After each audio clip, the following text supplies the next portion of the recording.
Welcome ulit sa aking channel at ayun guys, bago nga pala tayo magsimula ayun, nais ko sanang batiin kayo ng Merry Christmas at advance Happy New Year sa inyong lahat. At ayun nga pala no, bago tayo pumunta doon sa topic natin for today, ayun, shoutout nga pala ulit kay Jamcas at ayun, yung magiging topic nga pala natin for today nga pala is yung binigay nilang freebies sa atin.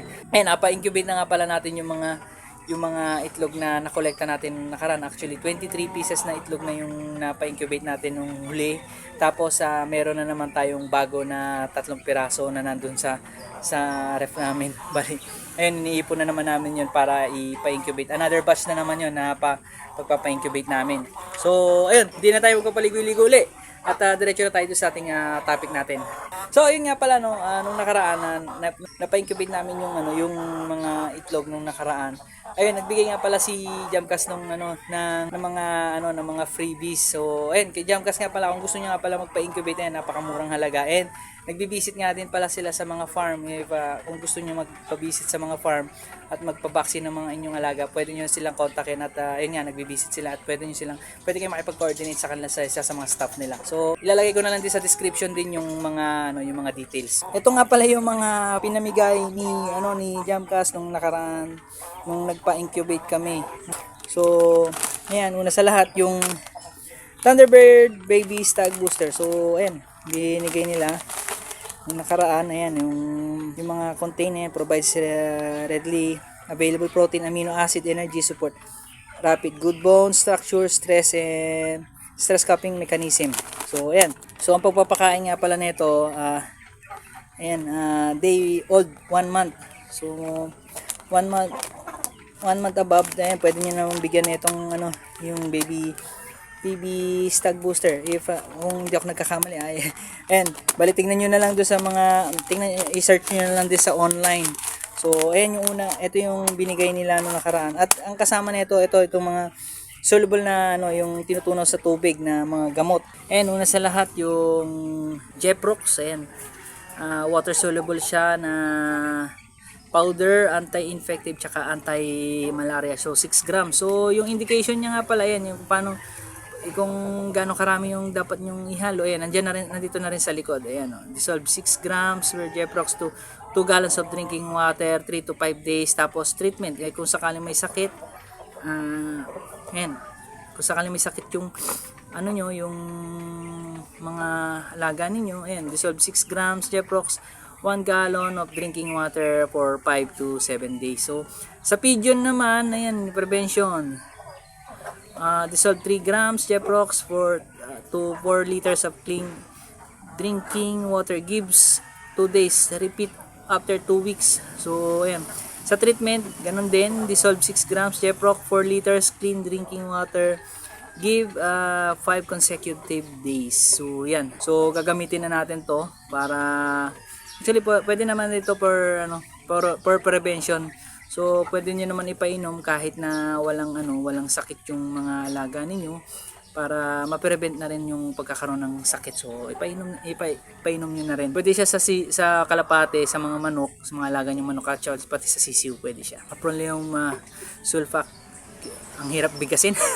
So kabala na kayo kung basa nyo rito.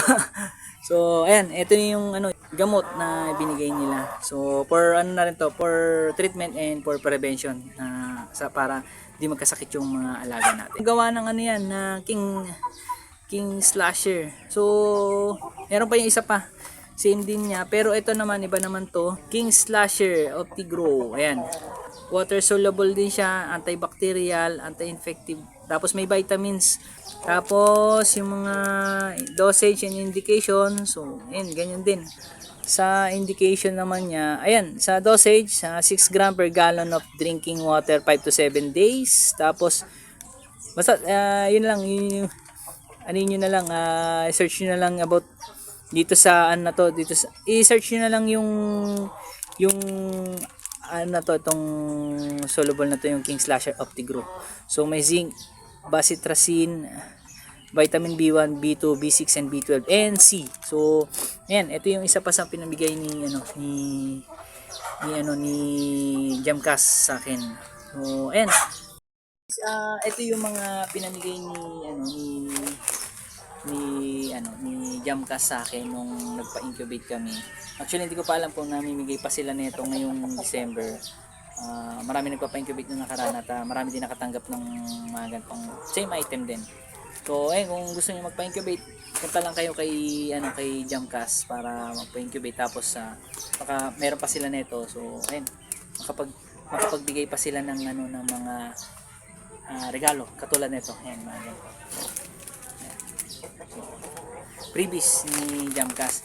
So, ayun guys, ano nga pala, i-search niyo na rin to i-search niyo muna to sa online, or much better na magtanong kayo sa mga veterinaryo or sa mga gumagamot ng yung mga doktor ng mga hayop about dito sa mga gamot na to, para may idea lang din kayo.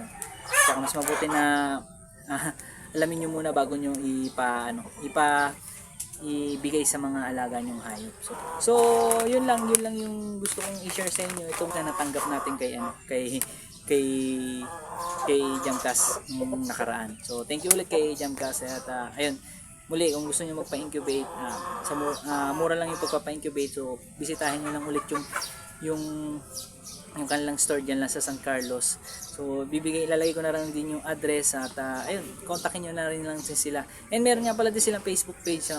And yun lang yung gusto kong i-share sa inyo. So ayun guys, muli nga pala ayun, thank you ulit, at nga pala, ayun, bago nga pala matapos yung video ito, ayun, kung di ka pa nakasubscribe nga pala sa aking channel, huwag mo na kalimutan na mag-subscribe, at i-click din yung notification bell para notified ka sa lahat.